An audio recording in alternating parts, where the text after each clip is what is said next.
वंदे नानक देवे अंगद अमरं वंदे गुरुराम्यं वंदे रामसुतं विवेकजलधो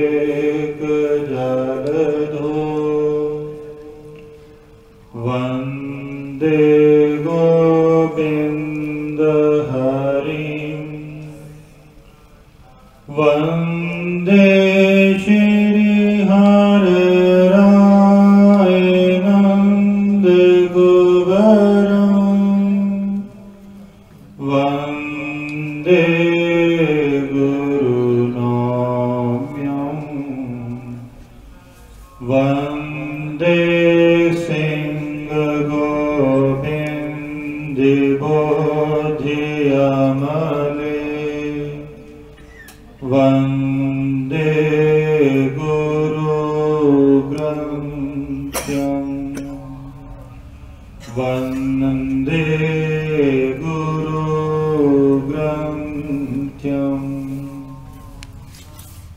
गुर की मूरत मन महरान गुर का शब्द मंत्र मनमान गुर के चरण हृदय तारो गुर पार ब्रह्म सदा नमस्कारो।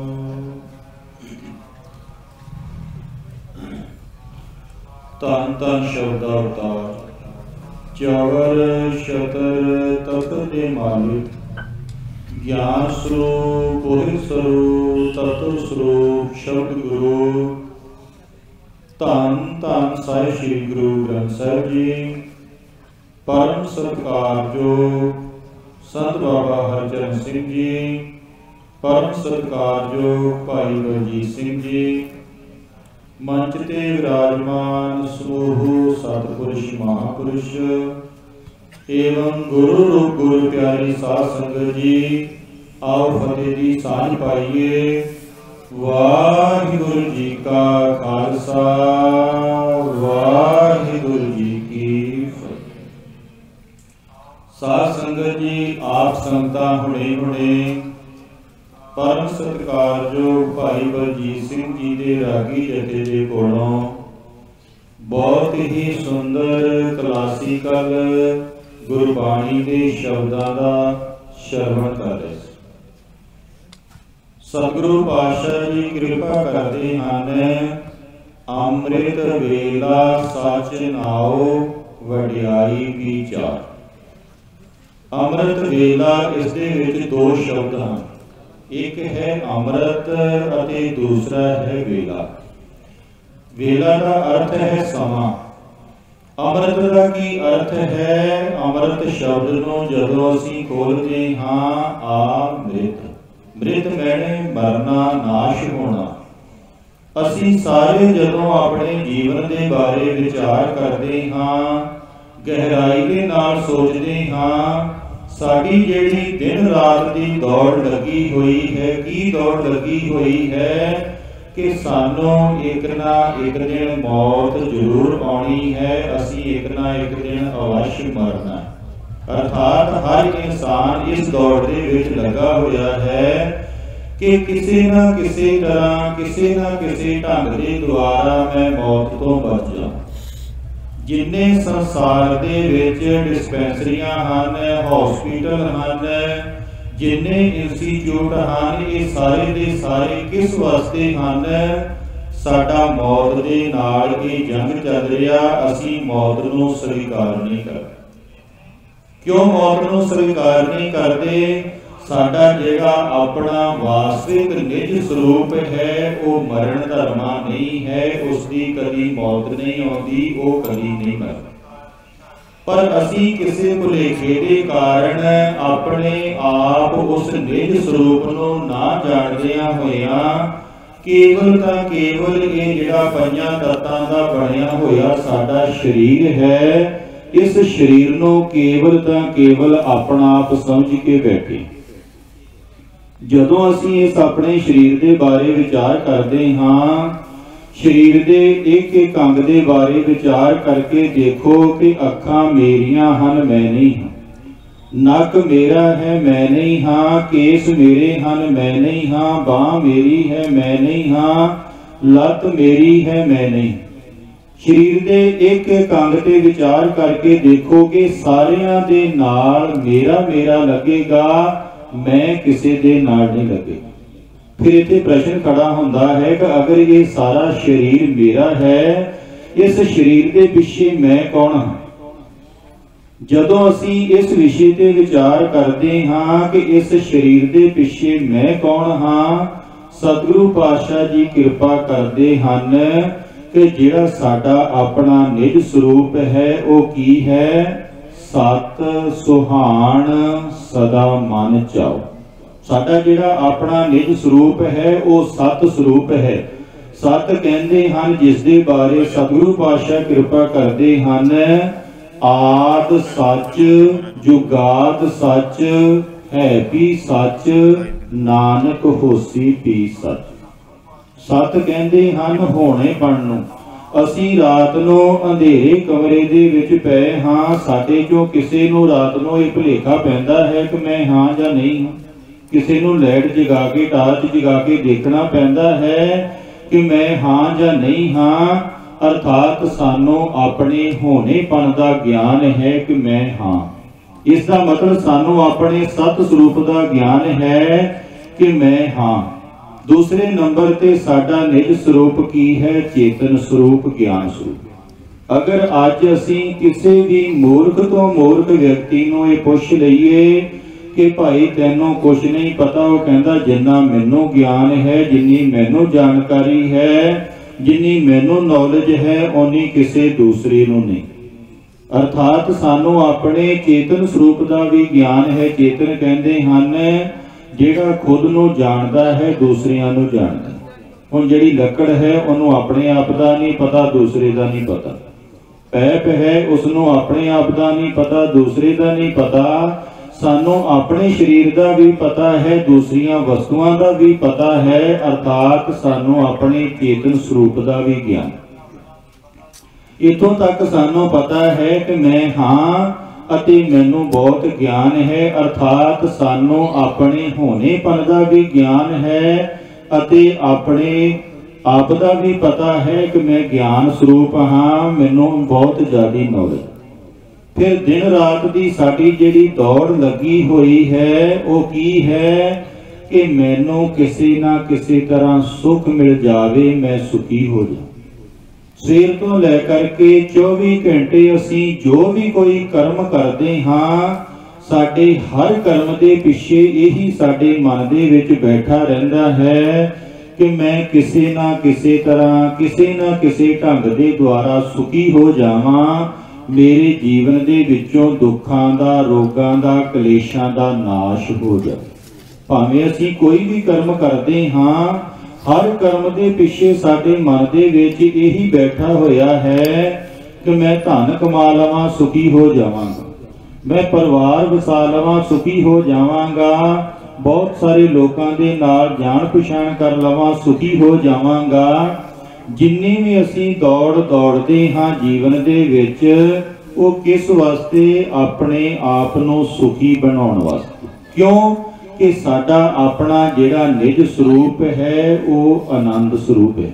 साडे अपने निज स्वरूप दे विच किसी प्रकार का कोई दुख नहीं है, कोई तकलीफ नहीं है, कोई परेशानी नहीं है। अर्थात जिहड़ा असीं अपने आप दे उत्ते बाहरों इस शरीर नूं थोपिया होया है, उस दे कारण सानू दुख व्यापदा है, परेशानी व्यापदी है। असीं अपने आप नूं आत्मा ना मन करके केवल तां केवल शरीर मन के बैठे।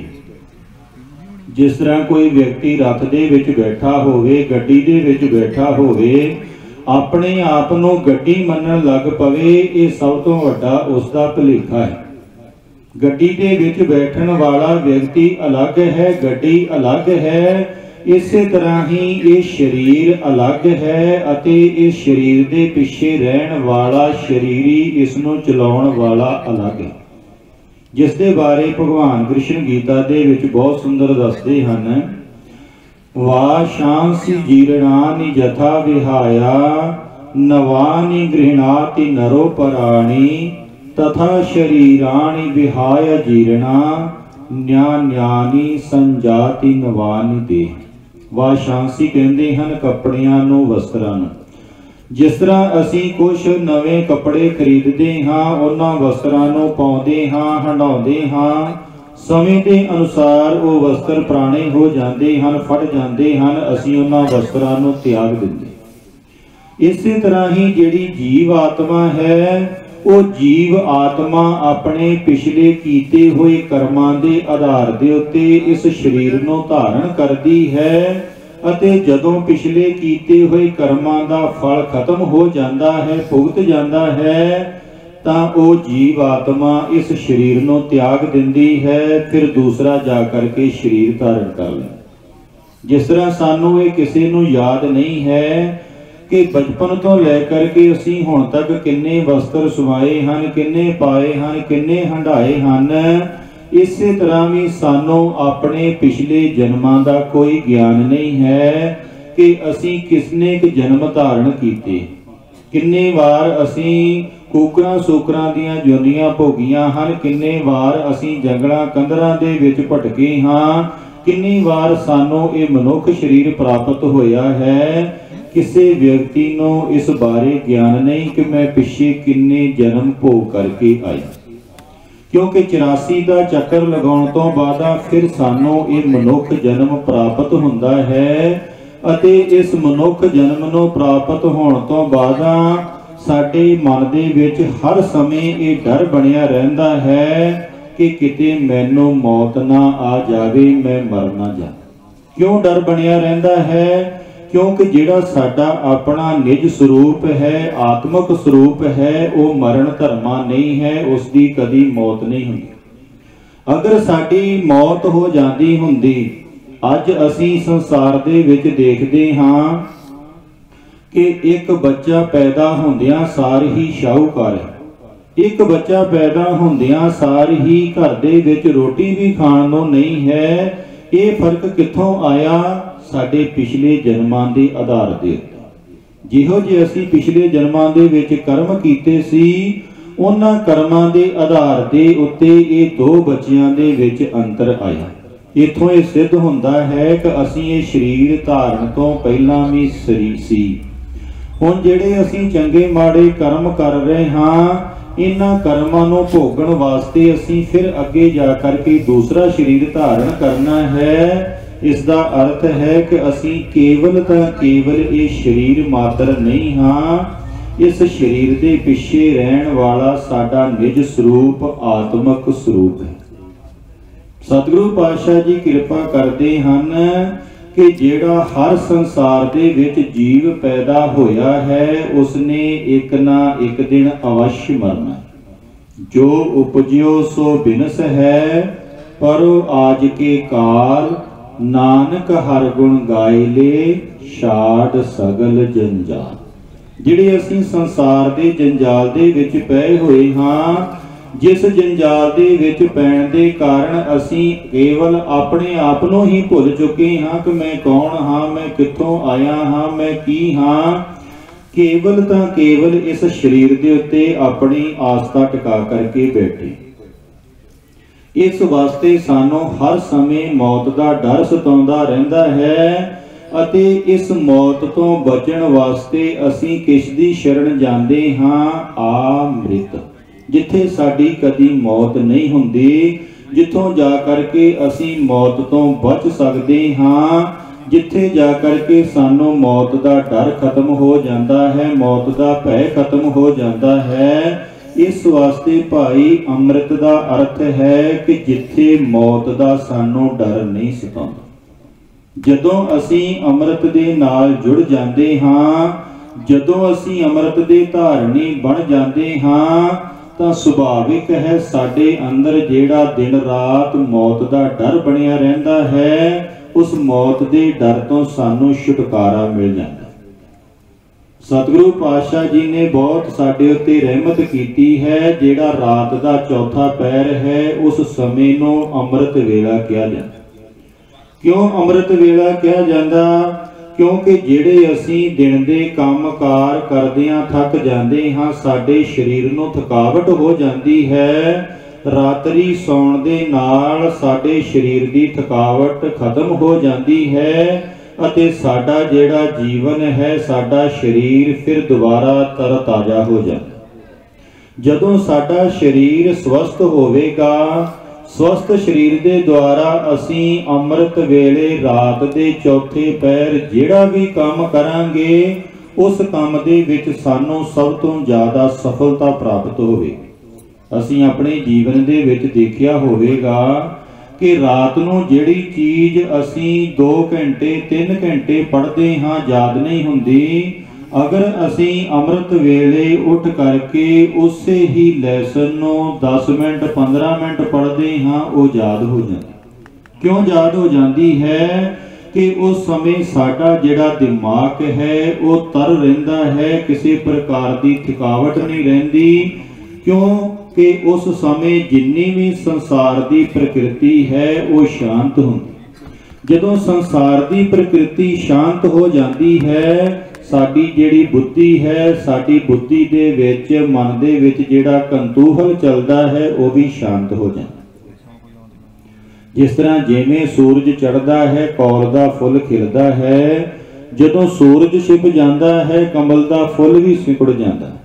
ਇਸੇ ਤਰ੍ਹਾਂ ਹੀ ਜਿਵੇਂ ਜਿਵੇਂ ਦਿਨ ਚੜ੍ਹਦਾ ਜਾਂਦਾ ਹੈ, ਸਾਡੀਆਂ ਜਿਹੜੀਆਂ ਮਨ ਦੀਆਂ ਬਿਰਤੀਆਂ ਹਨ ਉਹ ਫੈਲਦੀਆਂ ਜਾਂਦੀਆਂ ਹਨ ਅਤੇ ਸ਼ਾਮ ਤੱਕ ਇਹ ਫੈਲਦੀਆਂ ਇੰਨੀਆਂ ਫੈਲ ਜਾਂਦੀਆਂ ਹਨ ਕਿ ਉਹਨਾਂ ਬਿਰਤੀਆਂ ਨੂੰ ਅਸੀਂ ਇਕਾਗਰ ਕਰਨ ਦੇ ਵਿੱਚ ਅਸਮਰੱਥ ਹੋ ਜਾਂਦੇ। ਆਪਣੇ ਮਨ ਨੂੰ ਉਸ ਸਮੇਂ ਸੰਭਾਲਣ ਦੇ ਵਿੱਚ ਅਸਮਰੱਥ ਹੋ ਜਾਂਦੇ ਹਾਂ। ਕਿਸ ਤਰ੍ਹਾਂ? ਜਿਵੇਂ ਅਸੀਂ ਰੋਡ ਤੇ ਗੱਡੀ ਲੈ ਕਰਕੇ ਜਾਂਦੇ, ਅਗਰ ਅਸੀਂ ਗੱਡੀ ਨੂੰ 100 ਦੀ ਸਪੀਡ ਤੇ 150 ਦੀ ਸਪੀਡ ਤੇ ਲੈ ਕਰਕੇ ਜਾਂਦੇ ਹਾਂ, ਅਚਾਨਕ ਸਾਨੂੰ ਬ੍ਰੇਕ ਮਾਰਨੀ ਪਵੇ, ਅਸੀਂ ਆਪਣੀ ਮਨਚਾਹੀ ਵਸਤੂ ਤੋਂ ਕਾਫੀ ਅੱਗੇ ਜਾ ਕਰਕੇ ਰੁਕਦੇ। ਕਿਉਂ? ਕਿ ਉਸ ਗੱਡੀ ਦੀ ਜਿਹੜੀ ਚਾਲ ਹੈ, ਉਸ ਨੂੰ ਰੁਕਣ ਵਾਸਤੇ ਕੁਝ ਸਮਾਂ ਚਾਹੀਦਾ ਹੈ, ਕੁਝ ਜਗ੍ਹਾ ਚਾਹੀਦੀ ਹੈ। ਇਸੇ ਤਰ੍ਹਾਂ ਹੀ ਜਿਹੜੀ ਸਾਡੀ ਸਾਰੇ ਦਿਨ ਦੀ ਖਿਲਰੀ ਹੋਈ ਬਿਰਤੀ ਹੈ, ਉਸ ਸਾਰੇ ਦਿਨ ਦੀ ਖਿਲਰੀ ਹੋਈ ਬਿਰਤੀ ਨੂੰ ਸੰਕੋਚਣ ਵਾਸਤੇ ਕੁਝ ਸਮਾਂ ਚਾਹੀਦਾ ਹੈ। ਜਦੋਂ ਅਸੀਂ ਰਾਤ ਨੂੰ ਨੀਂਦ ਲੈਂਦੇ ਹਾਂ, ਆਰਾਮ ਕਰਦੇ ਹਾਂ, ਸਾਡੀ ਸਾਰੇ ਦਿਨ ਦੀ ਜਿਹੜੀ ਫੈਲੀਆਂ ਹੋਈਆਂ ਬਿਰਤੀਆਂ ਹਨ ਉਹ ਹੌਲੀ ਹੌਲੀ ਸੰਕੁਚਿਤ ਹੋਣੀਆਂ ਸ਼ੁਰੂ ਹੋ ਜਾਂਦੀਆਂ ਹਨ ਅਤੇ ਜਦੋਂ ਅਸੀਂ ਸਵੇਰੇ ਅੰਮ੍ਰਿਤ ਵੇਲੇ ਉੱਠਦੇ ਹਾਂ, ਉਸ ਸਮੇਂ ਸਾਡੀ ਜਿਹੜੀ ਬਿਰਤੀ ਹੈ ਸੁਭਾਵਿਕ ਇਕਾਗਰ ਹੋ ਜਾਂਦੀ ਹੈ। ਅੰਮ੍ਰਿਤ ਵੇਲੇ ਅਸੀਂ ਜਿਹੜੇ ਵੀ ਕੰਮ ਨੂੰ ਫੜਦੇ ਹਾਂ ਬਹੁਤ ਜਲਦੀ ਕਰ ਲੈਂਦੇ ਹਾਂ। ਕਿਉਂ ਕਰ ਲੈਂਦੇ ਹਾਂ? ਕਿ ਉਸ ਸਮੇਂ ਸਾਡੇ ਮਨ ਦੀਆਂ ਬਿਰਤੀਆਂ ਸੰਕੁਚਿਤ ਰਹਿੰਦੀਆਂ ਹਨ, ਫੈਲੀਆਂ ਹੋਈਆਂ ਨਹੀਂ ਰਹਿੰਦੀਆਂ। ਜਦੋਂ ਅਸੀਂ ਜਪਜੀ ਸਾਹਿਬ ਦਾ ਪਾਠ ਕਰਦੇ ਹਾਂ, ਸਤਿਗੁਰੂ ਪਾਤਸ਼ਾਹ ਜੀ ਨੇ ਸਾਨੂੰ ਇਹੀ ਕਿਰਪਾ ਕੀਤੀ ਹੈ, ਫੇਰ ਕੇ ਅੱਗੇ ਰੱਖੀਐ ਜਿਤ ਦਿਸੈ ਦਰਬਾਰ, ਮੂੰਹੋਂ ਕੇ ਬੋਲਣ ਬੋਲੀਐ ਜਿਤ ਸੁਣ ਧਰੇ ਪਿਆਰ। ਕਹਿੰਦੇ ਉਹ ਕਿਹੜੀ ਵਸਤੂ ਹੈ ਜਿਹੜੀ ਅਸੀਂ ਉਸ ਪਰਮ ਪਿਤਾ ਪਰਮਾਤਮਾ ਅਕਾਲ ਪੁਰਖ ਦੇ ਅੱਗੇ ਰੱਖੀਏ, ਜਿਸ ਦੇ ਦੁਆਰਾ ਸਾਨੂੰ ਉਸ ਦਾ ਦਰਬਾਰ ਦਿਖ ਪਵੇ, ਅਰਥਾਤ ਉਸ ਦੇ ਦੀਦਾਰ ਹੋ ਜਾ। ਅਸੀਂ ਆਪਣੇ ਮੂੰਹ ਦੇ ਵਿੱਚੋਂ ਕਿਹੜੇ ਬੋਲ ਬੋਲੀਏ, ਕਿਹੜੇ ਬਚਨ ਬੋਲੀਏ, ਜਿਨ੍ਹਾਂ ਬਚਨਾਂ ਨੂੰ ਸੁਣ ਕਰਕੇ ਉਹ ਪਰਮ ਪਿਤਾ ਪਰਮਾਤਮਾ ਸਾਡੇ ਨਾਲ ਪ੍ਰੇਮ ਕਰੇ, ਸਾਡੇ ਨਾਲ ਪਿਆਰ ਕਰੇ, ਸਾਡੇ ਉੱਤੇ ਕਿਰਪਾ ਕਰੇ, ਸਾਡੇ ਉੱਤੇ ਰਹਿਮਤ ਕਰੇ। ਇਸ ਪ੍ਰਸ਼ਨ ਦੇ ਉੱਤਰ ਦੇ ਵਿੱਚ ਸਤਿਗੁਰੂ ਪਾਤਸ਼ਾਹ ਜੀ ਨੇ ਕਿਰਪਾ ਕੀਤੀ ਹੈ, ਅੰਮ੍ਰਿਤ ਵੇਲਾ ਸੱਚ ਨਾਉ ਵਡਿਆਈ ਵਿਚਾਰ। ਜਿਸ ਤਰ੍ਹਾਂ ਅਸੀਂ ਕਿਸੇ ਵੀ ਸੰਸਾਰ ਦੇ ਕੰਮ ਨੂੰ ਅਗਰ ਅੰਮ੍ਰਿਤ ਵੇਲੇ ਕਰਦੇ ਹਾਂ ਤਾਂ ਜਿਹੜਾ ਅਸੀਂ ਦਿਨ ਦੇ ਟਾਈਮ 4 ਘੰਟਿਆਂ ਦੇ ਵਿੱਚ 5 ਘੰਟਿਆਂ ਦੇ ਵਿੱਚ ਕੰਮ ਕਰਦੇ ਹਾਂ, ਉਸ ਨੂੰ ਅੰਮ੍ਰਿਤ ਵੇਲੇ 1 ਘੰਟੇ ਦੇ ਵਿੱਚ ਕਰ ਲੈਂਦੇ। ਇਸੇ ਤਰ੍ਹਾਂ ਹੀ ਜਿਹੜੀਆਂ ਸਾਡੀਆਂ ਮਨ ਦੀਆਂ ਫੈਲੀਆਂ ਹੋਈਆਂ ਬਿਰਤੀਆਂ ਹਨ ਉਹ ਅੰਮ੍ਰਿਤ ਵੇਲੇ ਇਕਾਗਰ ਰਹਿੰਦੀਆਂ ਹਨ। ਸਤਿਗੁਰੂ ਪਾਤਸ਼ਾਹ ਜੀ ਕਿਰਪਾ ਕਰਦੇ ਹਨ ਕਿ ਜਿਹੜਾ ਅੰਮ੍ਰਿਤ ਵੇਲਾ ਹੈ ਇਹ ਅਸੀਂ ਉਸ ਪਰਮ ਪਿਤਾ ਪਰਮਾਤਮਾ ਦੇ ਅੱਗੇ ਭੇਟਾ ਰੱਖਣੀ। ਕੀ ਭੇਟਾ ਰੱਖਣੀ ਹੈ ਪਰਮਾਤਮਾ ਦੇ ਅੱਗੇ? ਅੰਮ੍ਰਿਤ ਵੇਲਾ ਸੱਚ ਨਾਉ ਵਡਿਆਈ ਵਿਚਾਰ। ਜਿਹੜਾ ਅੰਮ੍ਰਿਤ ਵੇਲਾ ਹੈ ਰਾਤਰੀ ਦਾ ਚੌਥਾ ਪਹਿਰ ਹੈ, ਉਸ ਰਾਤਰੀ ਦੇ ਚੌਥੇ ਪਹਿਰ ਦੇ ਵਿੱਚ ਉੱਠ ਕਰਕੇ ਅਸੀਂ ਸੱਚੇ ਨਾਮ ਦੀ ਵਡਿਆਈ ਕਰਨੀ। ਜਿਵੇਂ ਜਿਵੇਂ ਅਸੀਂ ਸੱਚੇ ਨਾਮ ਦੀ ਵਡਿਆਈ ਕਰਾਂਗੇ, ਸੱਚੇ ਨਾਮ ਦੀ ਅਰਾਧਨਾ ਕਰਾਂਗੇ, ਤਾਂ ਹੀ ਅਸੀਂ ਸੱਚੇ ਅੰਮ੍ਰਿਤ ਨੂੰ ਪ੍ਰਾਪਤ ਕਰ ਸਕਾਂਗੇ। ਜਿਸ ਦੇ ਬਾਰੇ ਸਤਿਗੁਰੂ ਪਾਤਸ਼ਾਹ ਜੀ ਕਿਰਪਾ ਕਰਦੇ ਹਨ, ਸੁਰ ਨਰ ਮੁਨ ਜਨ ਅੰਮ੍ਰਿਤ ਖੋਜਦੇ, ਸੋ ਅੰਮ੍ਰਿਤ ਗੁਰ ਤੇ ਪਾਇਆ, ਪਾਇਆ ਅੰਮ੍ਰਿਤ ਗੁਰ ਕਿਰਪਾ ਕੀਨੀ, ਸੱਚਾ ਮਨ ਵਸਾਇਆ। ਜਿਹੜਾ ਸਾਡੇ ਮਨ ਦੇ ਵਿੱਚ ਜਨਮਾਂ ਜਨਮਾਂਤਰਾਂ ਤੋਂ ਮੌਤ ਦਾ ਡਰ ਬੈਠਾ ਹੋਇਆ ਹੈ, ਉਸ ਮੌਤ ਦੇ ਡਰ ਨੂੰ ਅਸੀਂ ਕਦੋਂ ਕੱਢ ਸਕਦੇ ਹਾਂ? ਕਹਿੰਦੇ ਜਿਸ ਅੰਮ੍ਰਿਤ ਨੂੰ ਸਤਿਯੁਗ ਤੋਂ ਲੈ ਕਰਕੇ ਹੀ ਜੀਵ ਤਰਸਦੇ ਰਹੇ, ਤੜਫਦੇ ਰਹੇ ਕਿ ਸਾਨੂੰ ਅੰਮ੍ਰਿਤ ਪ੍ਰਾਪਤ ਹੋ ਜਾਵੇ। ਸਤਿਯੁਗ ਦੇ ਵਿੱਚ ਕਹਿੰਦੇ ਦੇਵਤਿਆਂ ਨੇ ਅੰਮ੍ਰਿਤ ਦੀ ਖੋਜ ਕੀਤੀ, ਇੱਥੋਂ ਤੱਕ ਕਿ ਕਿਸੇ ਵਿਅਕਤੀ ਨੇ ਕਹਿੰਦੇ ਜਾ ਕਰਕੇ ਅੰਮ੍ਰਿਤ ਪਾਨ ਅਰਥਾਤ ਜਿਹੜਾ ਉਸ ਸਮੇਂ ਸਮੁੰਦਰ ਦੇ ਵਿੱਚੋਂ 14 ਰਤਨਾਂ ਦੇ ਵਿੱਚੋਂ ਇੱਕ ਅੰਮ੍ਰਿਤ ਨਿਕਲਿਆ ਸੀ, ਉਸ ਅੰਮ੍ਰਿਤ ਨੂੰ ਪੀਣ ਵਾਸਤੇ ਕੋਸ਼ਿਸ਼ ਕੀਤੀ, ਉਸ ਦਾ ਸਿਰ ਵੱਢ ਦਿੱਤਾ ਗਿਆ, ਰਾਹੂ ਅਲੱਗ ਹੋ ਗਿਆ, ਕੇਤੂ ਅਲੱਗ ਹੋ ਗਿਆ, ਕਿਉਂਕਿ ਉਸ ਨੂੰ ਅਧਿਕਾਰ ਨਹੀਂ ਸੀ ਅੰਮ੍ਰਿਤ ਦਾ। ਫਿਰ ਕਹਿੰਦੇ ਤ੍ਰੇਤਾ ਯੁੱਗ ਆਇਆ।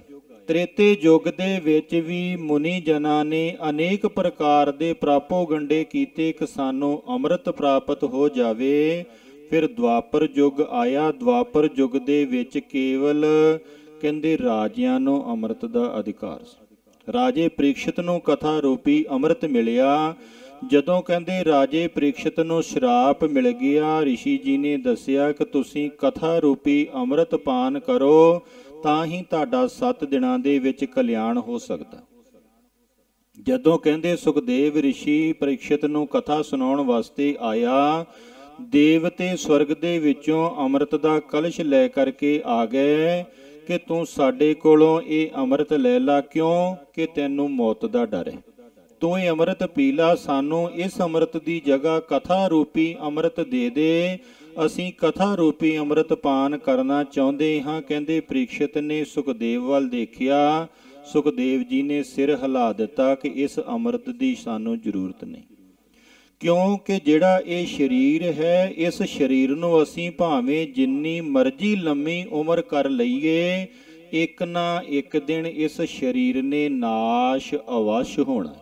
ਧੰਨ ਧੰਨ ਸ੍ਰੀ ਗੁਰੂ ਨਾਨਕ ਪਾਤਸ਼ਾਹ ਜੀ ਨੂੰ ਵੀ ਸਿੱਧਾਂ ਨੇ ਲਾਲਚ ਦਿੱਤਾ ਸੀ, ਜੇ ਜੁਗ ਚਾਰੇ ਆਰਜਾ ਹੋਰ ਦਸੂਣੀ ਹੋਏ, ਨਵਾਂ ਖੰਡਾਂ ਵਿੱਚ ਜਾਣੀਐ ਨਾਲ ਚੱਲੇ ਸਭ ਕੋਈ।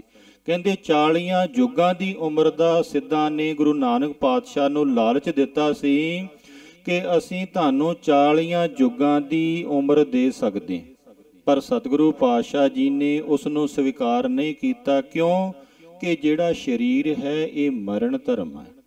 ਸਰੀਰ ਅੱਜ ਨਹੀਂ ਤਾਂ ਕੱਲ, ਕੱਲ ਨਹੀਂ ਤਾਂ ਪਰਸੋਂ, ਇੱਕ ਯੁੱਗ ਨਹੀਂ ਤਾਂ 4 ਯੁੱਗ, 4 ਯੁੱਗ ਨਹੀਂ ਤਾਂ 40 ਯੁੱਗ, 40 ਯੁੱਗਾਂ ਤੋਂ ਬਾਅਦਾਂ ਤਾਂ ਫਿਰ ਇਹ ਸਰੀਰ ਨਾਸ਼ ਹੋਣਾ ਹੀ ਹੈ। ਕਿਉਂਕਿ ਉਸ ਪਰਮੇਸ਼ਰ ਦੀ ਬਣਤਰ ਐਸੀ ਬਣਾਈ ਹੋਈ ਹੈ ਕਿ ਜਿਹੜੀ ਵੀ ਵਸਤੂ ਪੈਦਾ ਹੁੰਦੀ ਹੈ ਉਸਨੇ ਨਾਸ਼ ਨੂੰ ਇੱਕ ਦਿਨ ਅਵਸ਼ ਪ੍ਰਾਪਤ ਹੋਣਾ।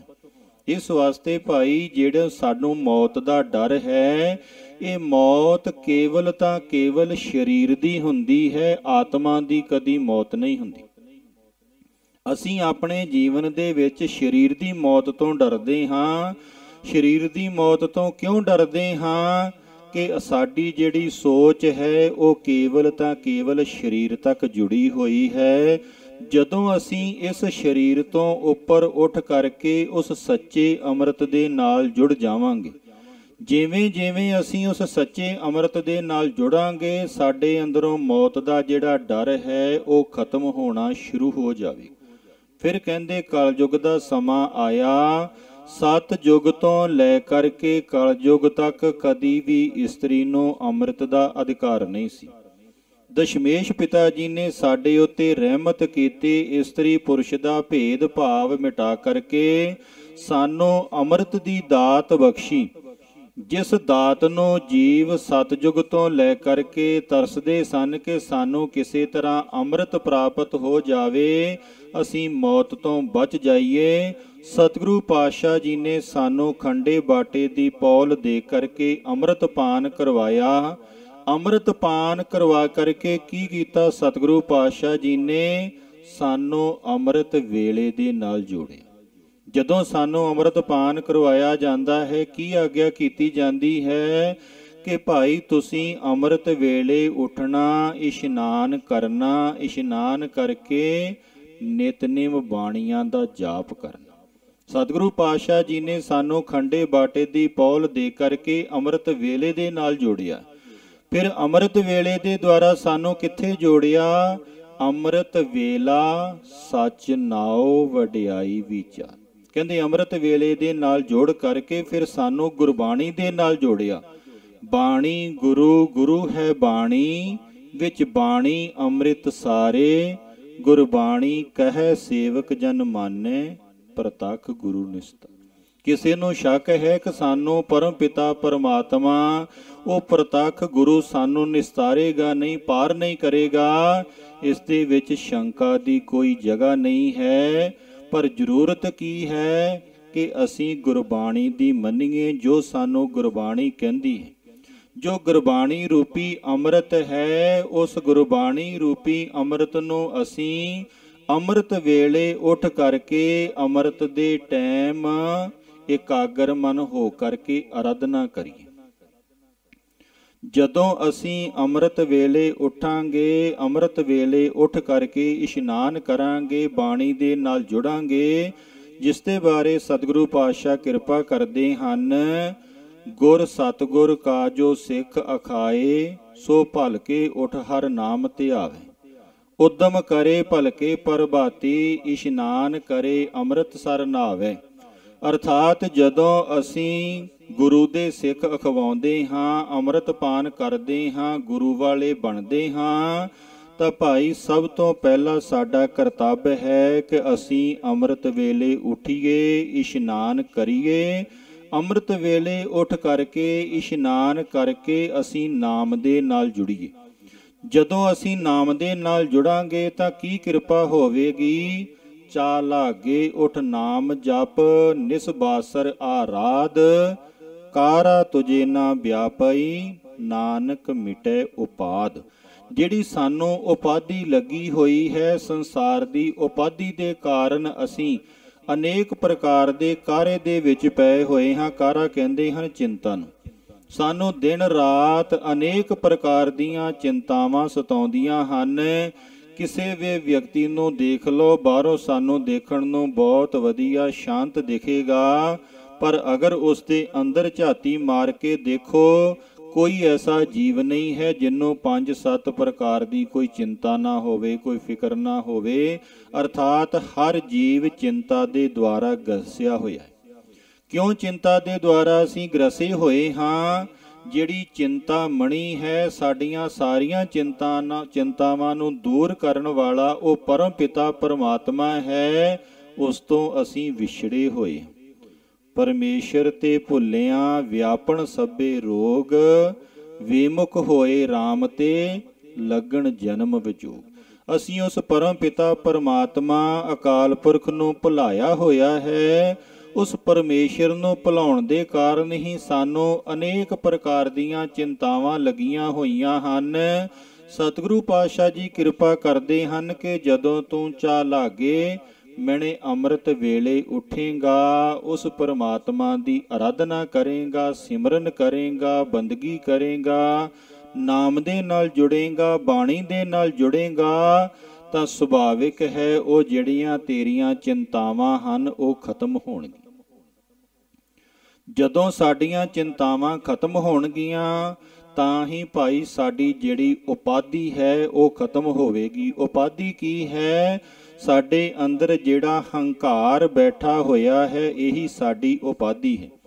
ਅਸੀਂ ਆਪਣੇ ਆਪ ਨੂੰ ਕਦੀ ਕੁਝ ਸਮਝਦੇ ਹਾਂ, ਕਦੀ ਕੁਝ ਸਮਝਦੇ ਹਾਂ, ਕਦੀ ਕੁਝ ਸਮਝਦੇ ਹਾਂ, ਪਰ ਜਿਹੜਾ ਸਾਡਾ ਆਪਣਾ ਵਾਸਤਵਿਕ ਸਰੂਪ ਹੈ, ਸਤਿਚਿਤ ਆਨੰਦ ਸਰੂਪ ਹੈ, ਉਸ ਨੂੰ ਕਦੀ ਸਮਝਣ ਦੀ ਕੋਸ਼ਿਸ਼ ਨਹੀਂ ਕੀਤੀ, ਜ਼ਰੂਰਤ ਨਹੀਂ ਸਮਝੀ ਕਿ ਇਹ ਸਰੀਰ ਤੋਂ ਪਿੱਛੇ ਵੀ ਮੈਂ ਕੁਛ ਹਾਂ ਜਾਂ ਨਹੀਂ ਹਾਂ।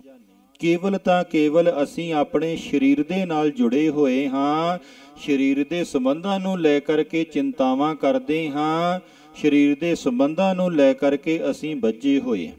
ਇਸੇ ਕਰਕੇ ਅਸੀਂ ਮਰਨ ਧਰਮਾ ਹਾਂ। ਜਦੋਂ ਅਸੀਂ ਇਸ ਸਰੀਰ ਦੀ ਜਿਹੜੀ ਉਪਾਧੀ ਹੈ, ਹੰਕਾਰ ਹੈ, ਉਸ ਹੰਕਾਰ ਤੋਂ ਉੱਪਰ ਉੱਠਾਂਗੇ, ਜਿਵੇਂ ਜਿਵੇਂ ਭਾਈ ਸਾਡੇ ਜੀਵਨ ਦੇ ਵਿੱਚੋਂ ਹੰਕਾਰ ਖਤਮ ਹੋਣਾ ਸ਼ੁਰੂ ਹੋਵੇਗਾ, ਉਵੇਂ ਉਵੇਂ ਸਾਡਾ ਜਿਹੜਾ ਜੀਵਨ ਹੈ ਉਹ ਮੌਤ ਤੋਂ ਦੂਰ ਹੋ ਕਰਕੇ ਅੰਮ੍ਰਿਤ ਦੇ ਨਾਲ ਜੁੜੇਗਾ। ਸਾਡੇ ਅੰਦਰੋਂ ਹੰਕਾਰ ਖਤਮ ਕਿਉਂ ਨਹੀਂ ਹੁੰਦਾ? ਕਿਉਂਕਿ ਅਸੀਂ ਅੰਮ੍ਰਿਤ ਵੇਲੇ ਉੱਠ ਕਰਕੇ ਸੱਚੇ ਨਾਮ ਦੀ ਵਡਿਆਈ ਨਹੀਂ ਕਰਦੇ। ਹਉਮੈ ਨਾਵੈ ਨਾਲ ਵਿਰੋਧ ਹੈ, ਦੋਇ ਨਾ ਵਸੇ ਇਕ ਠਾਏ। ਹੰਕਾਰ ਦਾ ਅਤੇ ਨਾਮ ਦਾ ਆਪਸ ਦੇ ਵਿੱਚ ਵਿਰੋਧ ਹੈ। ਜਿੰਨਾ ਚਿਰ ਤੱਕ ਅਸੀਂ ਆਪਣੇ ਅੰਦਰ ਹਉਮੈ ਨੂੰ ਪਾਲ ਕੇ ਰੱਖਾਂਗੇ, ਜਿੰਨਾ ਚਿਰ ਤੱਕ ਅਸੀਂ ਹਉਮੈ ਨੂੰ ਖੁਰਾਕ ਦਿੰਦੇ ਰਵਾਂਗੇ, ਅਸੀਂ ਸੋਚ ਲਈਏ ਕਿ ਸਾਡਾ ਜਿਹੜਾ ਮਨ ਹੈ ਉਹ ਨਾਮ ਦੇ ਨਾਲ ਜੁੜ ਜਾਵੇਗਾ, ਸਾਡੀ ਬਹੁਤ ਵੱਡੀ ਭੁੱਲ ਹੈ। ਅਗਰ ਅਸੀਂ ਨਾਮ ਦੇ ਨਾਲ ਜੁੜਨਾ ਚਾਹੁੰਦੇ ਹਾਂ, ਅਗਰ ਅਸੀਂ ਨਾਮ ਦੀ ਆਰਾਧਨਾ ਕਰਨਾ ਚਾਹੁੰਦੇ ਹਾਂ, ਤਾਂ ਭਾਈ ਸਾਨੂੰ ਹੰਕਾਰ ਨੂੰ ਖੁਰਾਕ ਦੇਣੀ ਖਤਮ ਕਰਨੀ ਪਵੇਗੀ। ਜਦੋਂ ਅਸੀਂ ਕਿਸੇ ਵਿਅਕਤੀ ਦੀ ਖੁਰਾਕ ਖਤਮ ਕਰ ਦਿੰਦੇ ਹਾਂ, ਸੁਭਾਵਿਕ ਹੈ ਉਹ ਵਿਅਕਤੀ ਹੌਲੀ ਹੌਲੀ ਕਮਜ਼ੋਰ ਹੋ ਕਰਕੇ ਇੱਕ ਦਿਨ ਖਤਮ ਹੋ ਜਾਂਦਾ। ਇਸ ਵਾਸਤੇ ਅਸੀਂ ਦਿਨ ਰਾਤ ਆਪਣੇ ਹੰਕਾਰ ਨੂੰ ਖੁਰਾਕ ਦਿੰਦੇ ਹਾਂ, ਮੈਂ ਕਰਦੇ ਫਿਰਦੇ ਹਾਂ। ਜਿੰਨਾ ਚਿਰ ਤੱਕ ਅਸੀਂ ਮੈਂ ਨੂੰ ਛੱਡ ਕਰਕੇ ਤੂੰ ਨਹੀਂ ਕਵਾਂਗੇ, ਤੂੰ ਕਰਤਾ ਤੂੰ ਹੁਆ, ਮੁਝ ਮੇਂ ਰਹਾ ਨਾ ਹੋ, ਜਬ ਆਪਾ ਪਰ ਕਾ ਮਿਟ ਗਿਆ, ਜਤ ਦੇਖਾ ਤਤ ਤੂ। ਅਰਥਾਤ ਜਦੋਂ ਅਸੀਂ ਮੈਂ ਕਰਨੀ ਛੱਡ ਕਰਕੇ ਤੂੰ ਕਰਨਾ ਸ਼ੁਰੂ ਕਰਾਂਗੇ, ਅਸੀਂ ਕੋਈ ਵੀ ਕੰਮ ਕਰਦੇ ਹਾਂ ਮੈਂ ਕੀਤਾ, ਕਿਤੇ ਵੀ ਜਾਂਦੇ ਹਾਂ ਮੈਂ ਗਿਆ, ਕੁਛ ਵੀ ਕੀਤਾ ਮੈਂ ਕੀਤਾ, ਅਰਥਾਤ ਜਿਹੜਾ ਆਪਣੇ ਅੰਦਰ ਹੰਕਾਰ ਹੈ, ਹਉਮੈ ਹੈ, ਉਸ ਹਉਮੈ ਨੂੰ ਪਾਲਦੇ ਰਹਿੰਦੇ। ਜਦੋਂ ਹਉਮੈ ਦੇ ਉੱਤੇ ਵਿਚਾਰ ਕਰਕੇ ਦੇਖੋਗੇ ਕਿ ਸਾਡੇ ਅੰਦਰ ਜਿਹੜੀ ਹਉਮੈ ਹੈ ਉਹ ਆਉਂਦੀ ਕਿੱਥੋਂ ਹੈ। ਸਾਡੇ ਅੰਦਰ ਹੰਕਾਰ ਕੀ ਹੈ ਕਿ ਮੈਂ ਬਹੁਤ ਸੁੰਦਰ ਹਾਂ, ਮੈਂ ਬਹੁਤ ਬੁੱਧੀਮਾਨ ਹਾਂ, ਮੇਰਾ ਪਰਿਵਾਰ ਬਹੁਤ ਵਧੀਆ ਹੈ, ਮੇਰੀ ਸਰਵਿਸ ਬਹੁਤ ਵਧੀਆ ਹੈ। ਜਿੰਨੀਆਂ ਵੀ ਵਸਤੂਆਂ ਨੂੰ ਲੈ ਕਰਕੇ ਤੁਸੀਂ ਹੰਕਾਰ ਖੜਾ ਕਰੋਗੇ, ਉਹਨਾਂ ਸਾਰੀਆਂ ਵਸਤੂਆਂ ਦੇ ਬਾਰੇ ਵਿਚਾਰ ਕਰਕੇ ਦੇਖਣਾ ਕਿ ਇਹ ਸਾਰੀ ਦੀਆਂ ਸਾਰੀਆਂ ਵਸਤੂਆਂ ਮੇਰੇ ਨਾਲੋਂ ਅਲੱਗ ਹਨ। ਜਿਹੜੀਆਂ ਵਸਤੂਆਂ ਮੇਰੇ ਨਾਲੋਂ ਅਲੱਗ ਹਨ ਉਹ ਕਦੀ ਵੀ ਵਿਛੜ ਸਕਦੀਆਂ ਹਨ। ਅਰਥਾਤ ਜਿੰਨਾ ਵੀ ਸਾਡੇ ਅੰਦਰ ਹੰਕਾਰ ਖੜਾ ਹੁੰਦਾ ਹੈ, ਆਪਣੇ ਆਪ ਨੂੰ ਛੱਡ ਕਰਕੇ ਬਾਹਰ ਦੀਆਂ ਵਸਤੂਆਂ ਦੇ ਦੁਆਰਾ ਆਉਂਦਾ ਹੈ। ਮੇਰੇ ਕੋਲ ਧਨ ਬਹੁਤ ਹੈ, ਮੈਂ ਬਹੁਤ ਵੱਡਾ ਧਨਾਢ ਹਾਂ, ਅਗਰ ਕੱਲ ਨੂੰ ਧਨ ਨਾਸ਼ ਹੋ ਗਿਆ, ਮੇਰਾ ਹੰਕਾਰ ਕਿੱਥੇ ਜਾਵੇਗਾ। ਮੇਰਾ ਪਰਿਵਾਰ ਬਹੁਤ ਵਧੀਆ ਹੈ, ਅਗਰ ਕੱਲ ਨੂੰ ਪਰਿਵਾਰ ਵਿਗੜ ਗਿਆ, ਹੰਕਾਰ ਕਿੱਥੇ ਜਾਵੇਗਾ। ਜਿੰਨੀਆਂ ਵੀ ਵਸਤੂਆਂ ਨੂੰ, ਪਦਾਰਥਾਂ ਨੂੰ, ਵਿਅਕਤੀਆਂ ਨੂੰ ਲੈ ਕਰਕੇ ਅਸੀਂ ਹੰਕਾਰ ਕਰਦੇ ਹਾਂ, ਜਦੋਂ ਇਕਾਂਤ ਬੈਠ ਕਰਕੇ ਉਸ ਦੇ ਬਾਰੇ ਵਿਚਾਰ ਕਰੋਗੇ ਕਿ ਜਿਨ੍ਹਾਂ ਵਸਤੂਆਂ ਨੂੰ, ਜਿਨ੍ਹਾਂ ਵਿਅਕਤੀਆਂ ਨੂੰ, ਜਿਨ੍ਹਾਂ ਪਦਾਰਥਾਂ ਨੂੰ ਲੈ ਕਰਕੇ ਮੈਂ ਹੰਕਾਰ ਕਰ ਰਿਹਾ ਹਾਂ, ਉਹਨਾਂ ਦੇ ਨਾਲ ਜਦੋਂ ਮੇਰਾ ਸੰਬੰਧ ਟੁੱਟ ਗਿਆ, ਮੇਰਾ ਹੰਕਾਰ ਕਿੱਥੇ ਜਾਵੇਗਾ। ਜਿਵੇਂ ਜਿਵੇਂ ਅਸੀਂ ਆਪਣੇ ਆਪ ਦੇ ਬਾਰੇ ਇਕਾਂਤ ਬੈਠ ਕਰਕੇ ਵਿਚਾਰ ਕਰਾਂਗੇ ਤਾਂ ਸੁਭਾਵਿਕ ਹੈ ਭਾਈ ਸਾਡੇ ਅੰਦਰੋਂ ਜਿਹੜਾ ਹੰਕਾਰ ਹੈ ਉਹ ਖਤਮ ਹੋਣਾ ਸ਼ੁਰੂ ਹੋਵੇਗਾ ਕਿ ਜਿਹੜਾ ਮੈਂ ਹੰਕਾਰ ਕਰ ਰਿਹਾ ਹਾਂ ਦੂਸਰਿਆਂ ਦੇ ਸਿਰ ਤੇ ਕਰ ਰਿਹਾ, ਦੂਸਰੀਆਂ ਵਸਤੂਆਂ ਦਾ ਕਰ ਰਿਹਾ, ਦੂਸਰੀਆਂ ਪਦਾਰਥਾਂ ਦਾ ਕਰ ਰਿਹਾ। ਉਹ ਦੂਸਰੀਆਂ ਵਸਤੂਆਂ, ਦੂਸਰੇ ਪਦਾਰਥ, ਦੂਸਰੇ ਵਿਅਕਤੀ ਨਾਸ਼ਵਾਨ ਹਨ। ਕੋਈ ਵੀ ਵਸਤੂ ਇਸ ਸੰਸਾਰ ਤੇ ਹਮੇਸ਼ਾ ਰਹਿਣ ਵਾਲੀ ਨਹੀਂ। ਹਮੇਸ਼ਾ ਰਹਿਣ ਵਾਲੀ ਕੇਵਲ ਤਾਂ ਕੇਵਲ ਆਤਮਾ ਹੈ। ਜਦੋਂ ਅਸੀਂ ਇਹਨਾਂ ਉਪਾਧੀਆਂ ਨੂੰ ਛੱਡ ਕਰਕੇ ਹੰਕਾਰ ਰੂਪੀ ਉਪਾਧੀ ਨੂੰ ਛੱਡਾਂਗੇ, ਜਿਵੇਂ ਜਿਵੇਂ ਅਸੀਂ ਹੰਕਾਰ ਤੋਂ ਦੂਰ ਜਾਵਾਂਗੇ, ਹੰਕਾਰ ਦੀ ਜਿਹੜੀ ਖੁਰਾਕ ਹੈ ਉਹ ਬੰਦ ਕਰਾਂਗੇ, ਤਾਂ ਸੁਭਾਵਿਕ ਹੈ ਭਾਈ ਸਾਡਾ ਜਿਹੜਾ ਮਨ ਹੈ ਉਹ ਨਾਮ ਦੇ ਨਾਲ ਟਿਕੇ। ਅਤੇ ਮਨ ਨੂੰ ਟਿਕਾਉਣ ਦਾ ਸਭ ਤੋਂ ਵਧੀਆ ਸਰਲ ਤਰੀਕਾ ਸਤਿਗੁਰੂ ਪਾਤਸ਼ਾਹ ਨੇ ਦੱਸਿਆ ਹੈ ਅੰਮ੍ਰਿਤ ਵੇਲਾ। ਅਸੀਂ ਆਪਣੇ ਜੀਵਨ ਦੇ ਵਿੱਚ ਅੰਮ੍ਰਿਤ ਵੇਲੇ ਨੂੰ ਸੰਭਾਲੀਏ। ਜਿਸ ਤਰ੍ਹਾਂ ਰਾਤਰੀ ਦਾ ਚੌਥਾ ਪਹਿਰ ਜਿਹੜਾ ਹੈ ਉਸ ਨੂੰ ਅੰਮ੍ਰਿਤ ਵੇਲਾ ਕਿਹਾ ਜਾਂਦਾ ਹੈ, ਇਸੇ ਤਰ੍ਹਾਂ ਹੀ ਇਹ ਜਿਹੜਾ ਮਨੁੱਖ ਜਨਮ ਹੈ ਇਹ ਵੀ ਇੱਕ ਪ੍ਰਕਾਰ ਦਾ ਅੰਮ੍ਰਿਤ ਵੇਲਾ ਹੈ। ਕਿਉਂ ਅੰਮ੍ਰਿਤ ਵੇਲਾ ਹੈ? ਬਾਕੀ ਜਿੰਨੀਆਂ ਵੀ 84 ਲੱਖ ਜੋਨੀਆਂ ਹਨ ਉਹ ਸਾਰੀਆਂ ਪਰਾਧੀਨ ਹਨ, ਸੁਤੰਤਰ ਨਹੀਂ। ਇਹ ਜਿਹੜਾ ਮਨੁੱਖ ਹੈ ਇਸ ਦੇ ਕੋਲ ਦੋ ਵਸਤੂਆਂ ਪ੍ਰਾਪਤ ਹਨ। ਆਪਣੇ ਪਿਛਲੇ ਜਨਮਾਂ ਦੇ ਕੀਤੇ ਹੋਏ ਕਰਮਾਂ ਦੇ ਆਧਾਰ ਦੇ ਉੱਤੇ ਇਹ ਪਰਾਧੀਨ ਹੈ ਅਤੇ ਅੱਗੇ ਵਾਸਤੇ ਨਵੇਂ ਕਰਮ ਕਰਨ ਦੇ ਵਾਸਤੇ ਸੁਤੰਤਰ ਹੈ। ਇਹ ਸਾਨੂੰ ਮਨੁੱਖ ਜਨਮ ਦੇ ਵਿੱਚ ਕੇਵਲ ਪ੍ਰਾਪਤੀ ਹੈ, ਬਾਕੀ ਕਿਸੇ ਜਨਮ ਦੇ ਵਿੱਚ ਇਹ ਪ੍ਰਾਪਤੀ ਨਹੀਂ ਹੈ। ਇਸ ਵਾਸਤੇ ਇਸ ਮਨੁੱਖ ਜਨਮ ਨੂੰ ਵੀ ਇੱਕ ਅੰਮ੍ਰਿਤ ਵੇਲਾ ਕਿਹਾ ਜਾਂਦਾ ਹੈ। ਇਸੇ ਤਰ੍ਹਾਂ ਜਿਹੜੀ ਸਾਡੇ ਜੀਵਨ ਦੀ ਚੌਥੀ ਅਵਸਥਾ ਹੈ, ਚਾਰ ਅਵਸਥਾ ਦੇ ਵਿੱਚ ਸਾਡੇ ਜੀਵਨ ਨੂੰ ਵੰਡਿਆ ਜਾਂਦਾ ਹੈ। ਬਾਲਕਪਨਾ, ਜਵਾਨੀ, ਅਧਖੜ ਦੀ ਅਵਸਥਾ ਅਤੇ ਬਿਰਧ ਅਵਸਥਾ, ਜਿਸ ਨੂੰ ਸ਼ਾਸਤਰਾਂ ਦੇ ਵਿੱਚ ਕਿਹਾ ਗਿਆ ਹੈ ਬ੍ਰਹਮਚਾਰੀ ਆਸ਼ਰਮ, ਗ੍ਰਸਥ ਆਸ਼ਰਮ, ਵਾਨਪ੍ਰਸਥ ਆਸ਼ਰਮ, ਸੰਨਿਆਸ ਆਸ਼ਰਮ। ਜਿਹੜੀ ਸਾਡੇ ਜੀਵਨ ਦੀ ਚੌਥੀ ਅਵਸਥਾ ਹੈ ਉਸ ਅਵਸਥਾ ਨੂੰ ਵੀ ਅੰਮ੍ਰਿਤ ਵੇਲਾ ਕਿਹਾ ਜਾਂਦਾ ਹੈ। ਉਸ ਅਵਸਥਾ ਨੂੰ ਅੰਮ੍ਰਿਤ ਵੇਲਾ ਕਿਉਂ ਕਿਹਾ ਜਾਂਦਾ ਹੈ ਕਿ ਉਸ ਇਨਸਾਨ ਨੇ ਆਪਣੇ ਜੀਵਨ ਦੇ ਹਰ ਪ੍ਰਕਾਰ ਦੇ ਰੰਗ ਦੇਖੇ ਹੁੰਦੇ ਹਨ, ਜਿਸ ਕਾਰਨ ਕਰਕੇ ਉਸ ਦੇ ਅੰਦਰ ਸੰਸਾਰ ਤੋਂ ਉਪਰਾਮਤਾ ਆ ਜਾਂਦੀ ਹੈ ਅਤੇ ਆਪਣੇ ਮਨੁੱਖ ਜਨਮ ਦੇ ਮੁੱਖ ਲਕਸ਼ ਨੂੰ ਪ੍ਰਾਪਤ ਕਰਨ ਵਾਸਤੇ ਚੱਲ ਪੈਂਦਾ। ਜਦੋਂ ਅਸੀਂ ਆਪਣੇ ਜੀਵਨ ਦੇ ਵਿੱਚ ਸੰਸਾਰ ਦੀ ਨਸ਼ਵਰਤਾ ਨੂੰ ਦੇਖਦਿਆਂ ਹੋਇਆਂ ਇਹ ਜ਼ਰੂਰਤ ਮਹਿਸੂਸ ਕਰਦੇ ਹਾਂ ਕਿ ਅਸੀਂ ਇਸ ਮਨੁੱਖ ਜਨਮ ਨੂੰ ਸਫਲ ਕਰਨ ਵਾਸਤੇ ਗੁਰੂ ਧਾਰਨਾ ਕਰਨੀ ਹੈ, ਅਰਥਾਤ ਜਦੋਂ ਅਸੀਂ ਅੰਮ੍ਰਿਤ ਪਾਨ ਕਰਨ ਵਾਸਤੇ ਤਿਆਰ ਹੁੰਦੇ ਹਾਂ ਉਸ ਵੇਲੇ ਨੂੰ, ਉਸ ਸਮੇਂ ਨੂੰ ਵੀ ਅੰਮ੍ਰਿਤ ਵੇਲਾ ਕਿਹਾ ਜਾਂਦਾ ਹੈ। ਜਦੋਂ ਅਸੀਂ ਦਿਨ ਰਾਤ 24 ਘੰਟਿਆਂ ਦੇ ਵਿੱਚ ਕਿਸੇ ਵੀ ਸਮੇਂ ਨਾਮ ਦੀ ਆਰਾਧਨਾ ਕਰਦੇ ਹਾਂ, ਨਾਮ ਦੇ ਨਾਲ ਜੁੜਦੇ ਹਾਂ, ਪਰਮੇਸ਼ਰ ਦੇ ਨਾਲ ਜੁੜਦੇ ਹਾਂ, ਉਸ ਸਮੇਂ ਨੂੰ ਵੀ ਅੰਮ੍ਰਿਤ ਕਿਹਾ ਜਾਂਦਾ ਹੈ।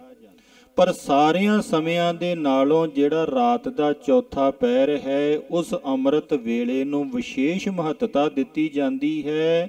ਕਿਉਂ ਦਿੱਤੀ ਜਾਂਦੀ ਹੈ ਕਿ ਉਸ ਸਮੇਂ ਸਾਡੇ ਮਨ ਦੀਆਂ ਜਿਹੜੀਆਂ ਬਿਰਤੀਆਂ ਹਨ ਸੰਕੁਚਿਤ ਰਹਿੰਦੀਆਂ ਹਨ। ਸਾਡਾ ਜਿਹੜਾ ਮਨ ਹੈ ਉਸ ਨੂੰ ਕੰਟਰੋਲ ਦੇ ਵਿੱਚ ਕਰਨ ਵਾਸਤੇ, ਅਭਿਆਸ ਦੇ ਵਿੱਚ ਲਗਾਉਣ ਵਾਸਤੇ, ਨਾਮ ਦੇ ਨਾਲ ਜੋੜਨ ਵਾਸਤੇ ਸਾਨੂੰ ਜ਼ਿਆਦਾ ਪ੍ਰਯਤਨ ਨਹੀਂ ਕਰਨਾ ਪੈਂਦਾ, ਜ਼ਿਆਦਾ ਮਿਹਨਤ ਨਹੀਂ ਕਰਨੀ ਪੈਂਦੀ।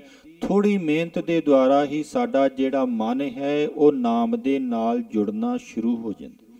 ਇਹ ਸਤਿਗੁਰੂ ਪਾਤਸ਼ਾਹ ਧੰਨ ਧੰਨ ਸ੍ਰੀ ਗੁਰੂ ਨਾਨਕ ਪਾਤਸ਼ਾਹ ਨੇ ਸਾਨੂੰ ਕਿਰਪਾ ਕੀਤੀ ਹੈ, ਇਹ ਮਾਰਗ ਦੱਸਿਆ ਹੈ ਕਿ ਅਗਰ ਉਸ ਪਰਮਾਤਮਾ ਦੇ ਅਸੀਂ ਦਰਬਾਰ ਤੇ ਜਾਣਾ ਹੈ, ਅਗਰ ਅਸੀਂ ਉਸ ਪਰਮਾਤਮਾ ਦੇ ਦਰ ਤੇ ਪ੍ਰਵਾਨ ਹੋਣਾ ਹੈ ਤਾਂ ਅੰਮ੍ਰਿਤ ਵੇਲਾ ਸੱਚ ਨਾਉ ਵਡਿਆਈ ਵਿਚਾਰ। ਅਸੀਂ ਅੰਮ੍ਰਿਤ ਵੇਲੇ ਉਸ ਸੱਚੇ ਨਾਮ ਦੀ ਵਡਿਆਈ ਕਰੀਏ।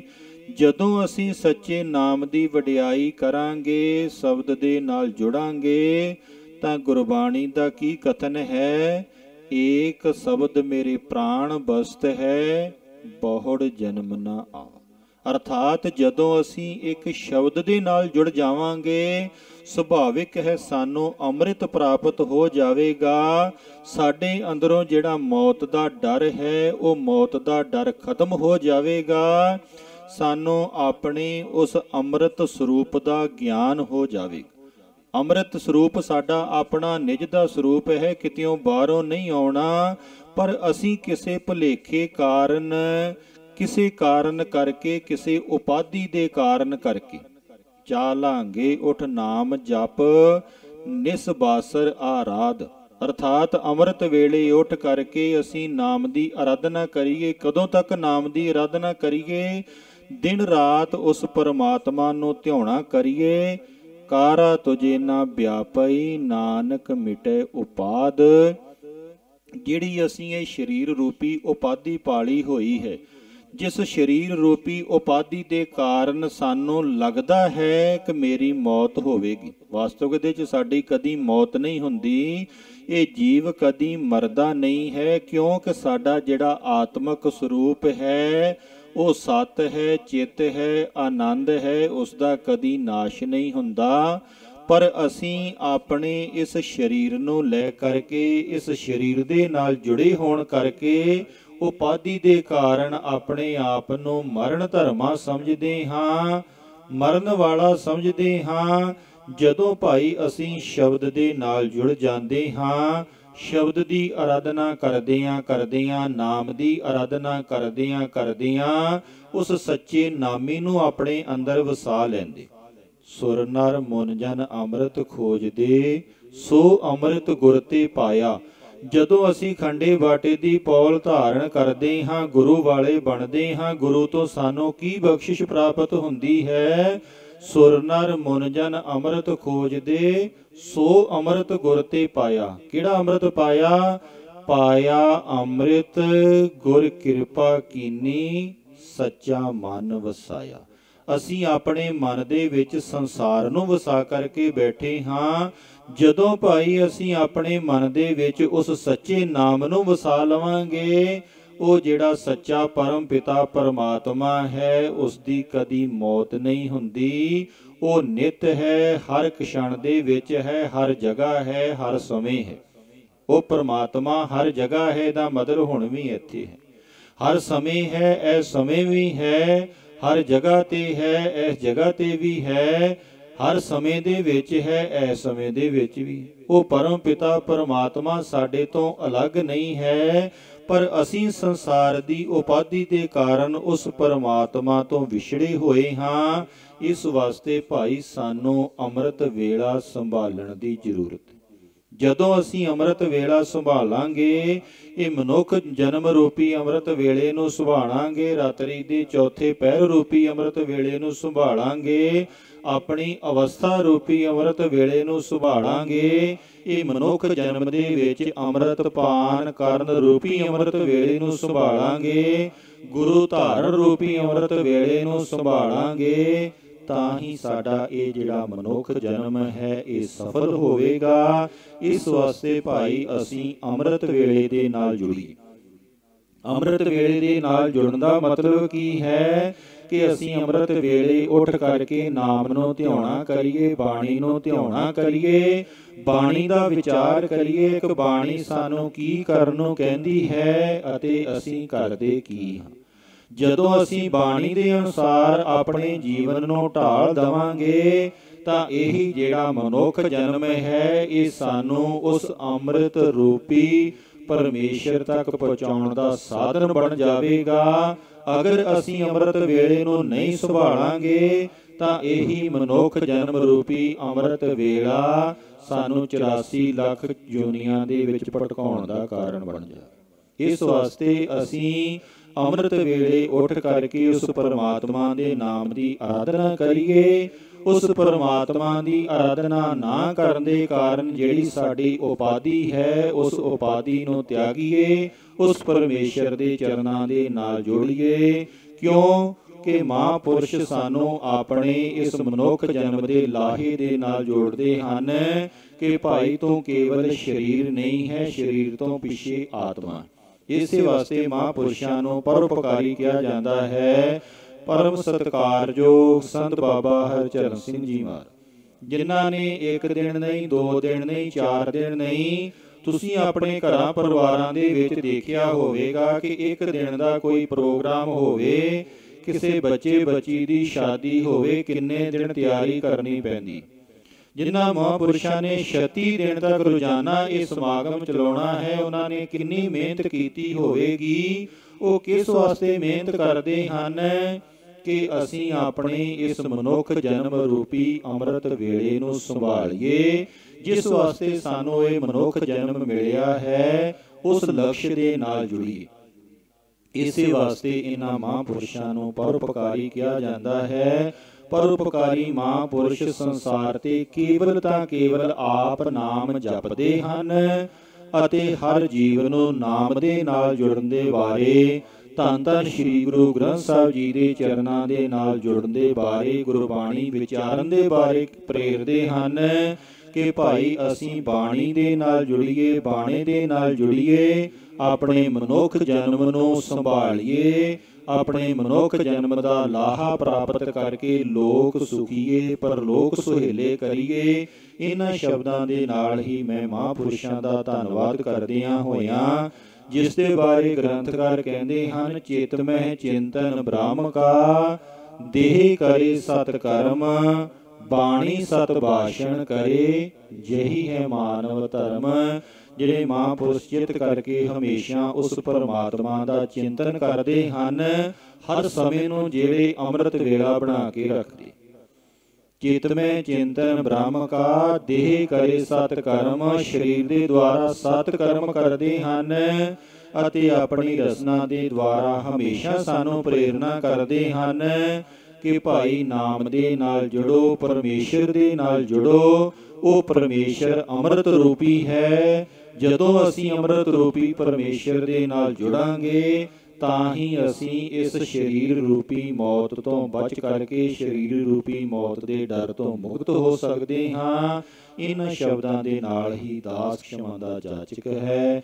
ਵਾਹਿਗੁਰੂ ਜੀ ਕਾ ਖਾਲਸਾ, ਵਾਹਿਗੁਰੂ ਜੀ ਕੀ ਫਤਿਹ।